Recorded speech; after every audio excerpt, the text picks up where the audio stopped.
How you doing? This is Sam Parker, offensive coordinator and quarterbacks coach at Davenport University. Another installment of our Chalk Talk series. This one we're kind of going off of the last one we did power.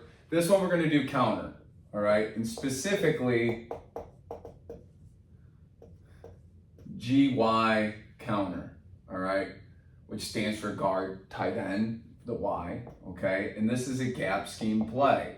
So with gap scheme, what we're telling you, and gap scheme's fun because it doesn't need to be the guards. You know what I mean? So like we can run counter and have our tackle pull, or the previous one power. It doesn't matter. We're saying who's the dudes that are pulling, because at the end of the day, we are removing a gap and really two gaps onto this side with this player and adding them over here. Okay, so gap scheme is where you're pulling because we're removing a gap from one side and we're adding it to another side. Okay, so today we're going to go through GY counter, all right, which is a great play to have complemented with power. I noticed kind of a trend in college football these days. Notre Dame and Georgia Tech were just counter machines. And I don't know how much power they actually ran, specifically quarterback power, but they sure as heck ran a noticeable amount more counter than power, which I find fascinating because I'm the opposite. I want to be running power down your throat and getting after it right away. But, to each his own, and obviously, what do I say? Like Notre Dame made to the national championship doing that with Riley Leonard. So good work, guys.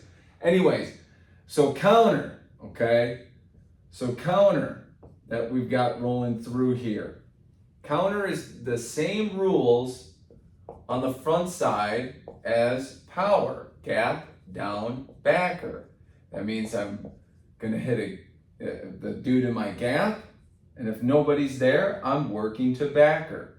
And it's the same deal here that we talked about, which is pin, pull, wheel. In which I have a pin block, which is essentially a down block. I have a guy pulling, coming around here. And now on this pull, the difference is he's going to be kicking out the defensive end versus pulling up on power. And then our wheel and seal. The wheel and seal is a very underrated and forgotten block. A lot of people negate these two blocks, but I can assure you and tell you, if you can create a nice brick wall that's reliable and coach the crap out of that, two guys coming together, you will always have a cutback on this play. You will always have a cutback. If all of your emphasis goes to the puller and to down blocks on double teams, you're forgetting a critical part, because these two guys' job, although it's two kind of passive blocks, they're in charge of not having any gap penetration to ruin the play. So we don't want to have that happen. Now, what's going on in the backfield here is we're going to jab step or even shuffle step with our running back, who's now coming back onto this point, and our fullback is going to be doing the same to lead up through here. Our quarterback, and I'm trying to think here, because now he has to get to this point. So on the snap coming through and now bending it back this way. Newsflash, I've never run it under center. And I don't know if I ever will or want to, but it is fun just drawing it up on the board, going through this way. So, or do you have to, you probably got to turn, you're not going to go to he's countering back this way. You could do it that way probably. Imagine that you're going to friggin' open turn like this and then boom, and then roll out this way. We'll talk about it. We'll table it. Anyways, that's what we're doing up front with these guys. All right. So now what we want to do, and that just bothers me so much with the quarterback thing and how I can't think about how we're going to be under center. And now, all right, let's put a defense against that whole gimmick. Let's see what it looks like with a defense here, okay? So traditional 4-down defense set the nose, tackle, end, end. And just like we did with the last one, we can bring our Y coming through there. And this one, I even said GY, and it's with our F out of the first installment. Well, that's an issue, but I'll show you guys where my brain's at on that. Stack linebackers, all right, coming through here. So again, we've got a double team, because who's in my gap? The tackle is. Great, done deal. Do I have anybody in my gap? Nope. So now I'm working the linebacker. And while I'm doing that, I'm going to assist with that down block and now work all the way to here. I get to take that dude and bust him all the way to the backside. I'm not concerned with this guy because I know if he steps down here, he's going to follow my path, and then I don't need to think about it. It's a done issue. He's more than likely, 90% of the time, going to do that, in which I'm never going to get to him, and I would have to turn back, and now who's getting this unevaded cutback defender? We've got a pin, we've got a pull that's going to be a trap, and again, I'm getting depth off the ball, I'm not trying to bucket step, and I'm going to track to the center's booty, or the right tackle's booty on where he is, and look to kick outside onto this guy. All right, the inside number, forcing him outside, okay? And now a wheel and seal. So again, kind of one of the fun things that we talked about on the power concept is how you're handling this guy and this guy's blocking assignment, right? You know, you can easily, and I mean, not easily, but you can manipulate with this guy to open up some stuff, all right? And what we want to do is arc, and now the end has to widen with that, and now the Sam linebacker has to bounce there. Our F is going to jab step through and lead up through here. Our running back is going to do the same. And again, all we're trying to do is buy time to sell this, that we're going this way and now coming back this way, okay? So, and then our quarterback, I guess we can open up the way that we're faking and then come back and do it this way. And now get kind of your counter rollout. I don't think that's accurate either. It's kind of blowing my mind on how to work with the quarterback to this point. But we've got our hats and everything lined up to this point. A nice vertical crease off of counter. What more could you ask for? So now all we're gonna do is run it the way that I'm comfortable with. And we're gonna run it against a 3-down, okay? So GY counter, why I put it up there in the beginning, all right? So GY counter, and we're gonna run this with our quarterback, okay? So we got a running back here, our Y here.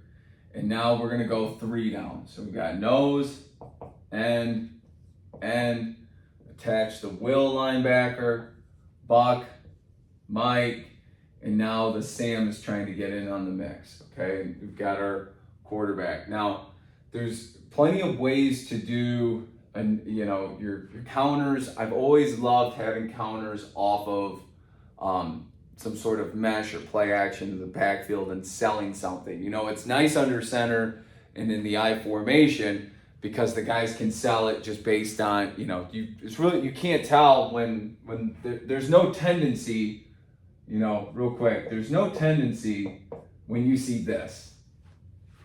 The tendency is now run pass or which direction they're running, but a quarterback can check it any which way.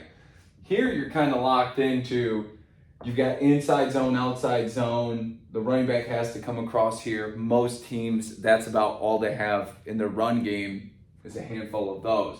So we want to marry this with our best action in the backfield and what we do best, all right?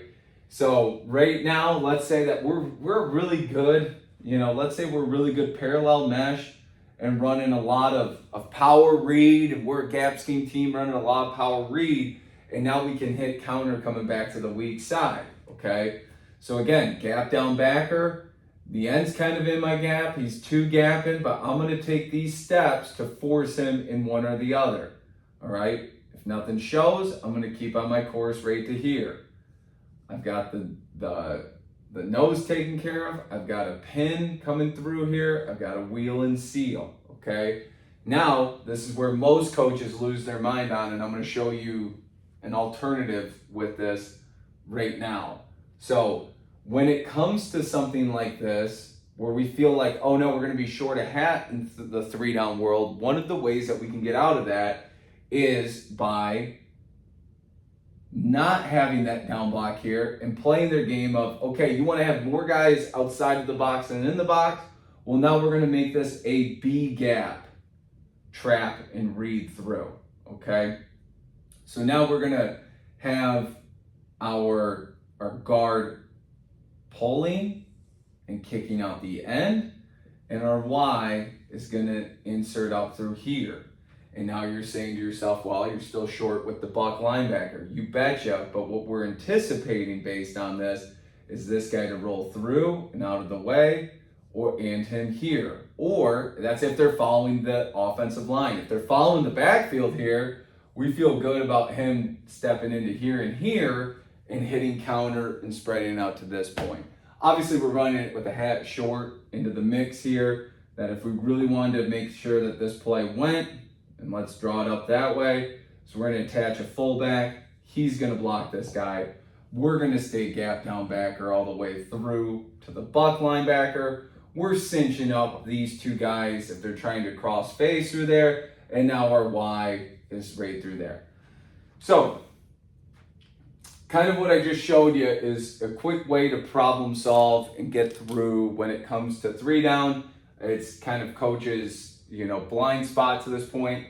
But at the end of the day, it turns into this, okay? If you're facing a defense that's a 1-gap system, then you're teaching your guys that. If they're a 2-gap deal, well, how are we gonna clear that up for our own line? Because so much of what they have is gap related.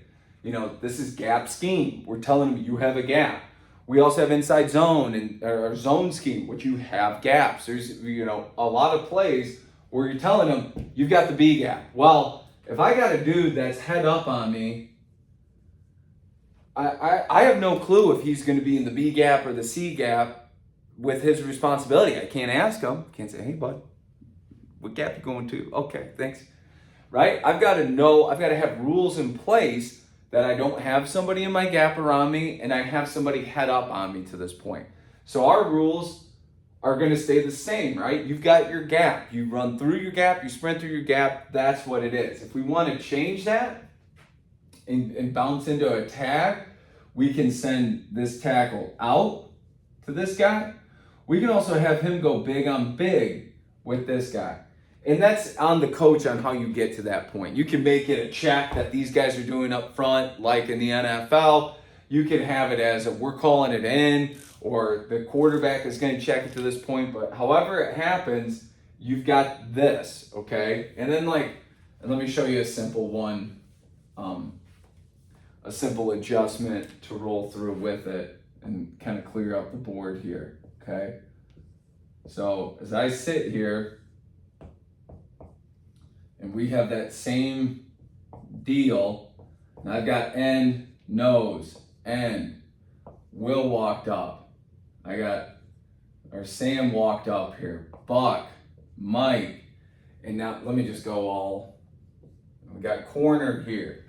We got another corner over here. The only people that are left are the safeties, and holy crap, they're also trying to get in the box. All right. I don't want to have two W's, so I guess I'll go whip. All right.